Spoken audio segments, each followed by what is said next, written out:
यार मेरा आज पूरा दिमाग खराब हुआ पड़ा है। क्यों पड़ा है? आज मैं एक केस सुन लिया जिसे सुन करके मेरा पूरा एकदम दिमाग चकरा गया कि भाई ऐसा भी कुछ हो सकता है, ऐसा भी लोग कर सकते हैं। सो आज मैं स्टोरी डिस्कस करने वाला हूँ जो कि नोएडा सेक्टर 45 की है। ये केस रिसेंट की है। मनीषा नाम की एक लड़की होती है जिसके घर वाले बहुत ही वायलेंस क्रिएट करते हैं, उससे बहुत ही वायलेंस से पेश आते हैं, उसे मारते हैं, पीटते हैं। खास करके उसके भैया और भाभी। उसके भैया का नाम होता है मनीष और उसकी भाभी का नाम होता है शिखा। और एक चीज और, उसकी भाभी का एक बॉयफ्रेंड भी होता है और तीनों मिलकर के बेचारे को मार डालते हैं। यार यही 1 नवंबर की बात है। बेचारी मनीषा को इतना मारते हैं, इतना मारते हैं, इतना मारपीट करते हैं कि बेचारे का जान ही निकल जाता है। उसके बाद ये तीनों मनीषा की हड्डियों को तोड़ करके सूटकेस में पैक करके जंगल में ले जाते हैं और उसे जला देते हैं। सुबह तक उसकी बॉडी कई हद तक जल चुकी होती है। सुबह वहाँ के आसपास के लोग, वहीं रहने वाले लोग, वो नोटिस करते हैं कि क्या जल रहा है। वो सामने जा करके देखते हैं तो भाई साहब उन्हें दिखता है कि ये तो ह्यूमन बॉडी है, ये तो इंसान की बॉडी जल रही है जो कि अभी तक आधी जल चुकी है।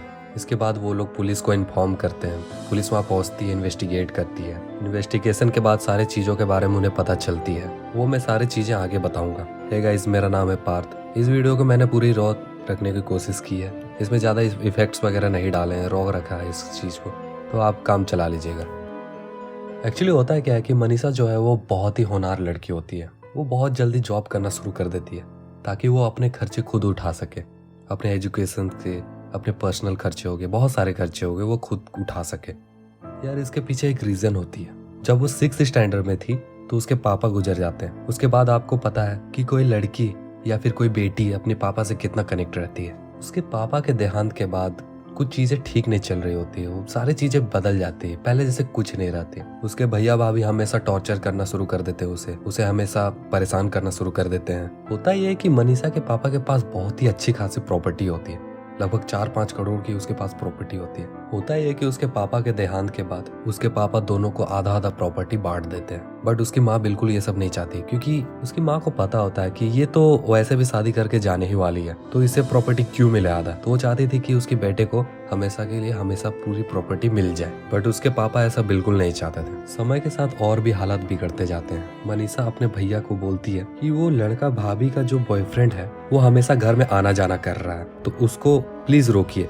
बट उसके भैया भी लाइक यार जिसको आना है वो आए जाए। उसका मतलब उसके भैया को कोई फर्क ही नहीं पड़ रहा था, कोई आ रहा है कोई जा रहा है, वो क्या कर रहा है कोई नहीं, बस उसको सिर्फ यही दिख रहा था कि उसका मतलब सारी प्रॉपर्टी बस उसके नाम हो जाए, बस वो इतना चाहता था। और साथ ही साथ उसकी भाभी भी, मतलब मनीषा की जो भाभी थी शिखा, यार वो इतनी घटिया औरत होती, इतनी घटिया कि भाई वो उसे कोई फर्क ही नहीं पड़ रहा। बट वो भी चाहती है बस कि सारी प्रॉपर्टी उसके पति और उसके नाम हो जाए। कुछ समय बाद होता है कि उसके दोनों मतलब भैया और भाभी और उसका जो बॉयफ्रेंड है, वो लोग तीनों मिल करके वो वायलेंस क्रिएट करने लगते हैं मनीषा के ऊपर। वो लोग बोलने लगते हैं कि प्रॉपर्टी के सारे पेपर्स पे साइन करें। तो मनीषा भी सोचती है कि मैं क्यों करूं, मेरे पास आधे प्रॉपर्टी, मेरे पापा ने इतने सारे प्रॉपर्टी छोड़ के गए हैं वो, तो मैं क्यों करूं, मेरे नाम पे है तो मनीषा भी जो है वो डटी हुई रहती है। उसको मतलब होनहार लड़की रहती है, वो नहीं डरती कि मुझे कोई फर्क ही नहीं पड़ रहा। तो इसी के वजह से उसके जो भैया भाभी है वो वायलेंस और क्रिएट करते जाते हैं। लास्ट में ये सब होने के बाद 1 नवंबर को, हाल ही की घटना है, 1 नवंबर को वो तीनों मिल करके बेचारे को मार डालते हैं। इतना मारते हैं कि वो बेचारी मर जाती है। फिर उसके बाद आपको आगे की कहानी पता ही है। सूटकेस के साथ उसे जला देते हैं। पुलिस इन्वेस्टिगेट करती है, उसके लाश को मतलब पोस्टमार्टम के लिए भेजती है, सारी चीज पता करती है। इसके बाद तीनों तो अभी फिलहाल गिरफ्तार हैं, उन पे सजा भी होने वाली है, कोर्ट उन्हें सजा भी सुनाने वाली है। देखते हैं क्या होता है। होप कि उन्हें अच्छी खासी कड़ी से कड़ी सजा हो। यार मुझे विश्वास नहीं हो रहा है यार कि ऐसा भी कुछ हो सकता, मतलब लोग इतना गिर सकते, इतना क्रूर हो सकते हैं। भाई मुझे नहीं पता था यार, मतलब बहुत ही डिस्टर्बिंग यार, एकदम छी भाई। यार मिलते हैं नेक्स्ट वीडियो पे।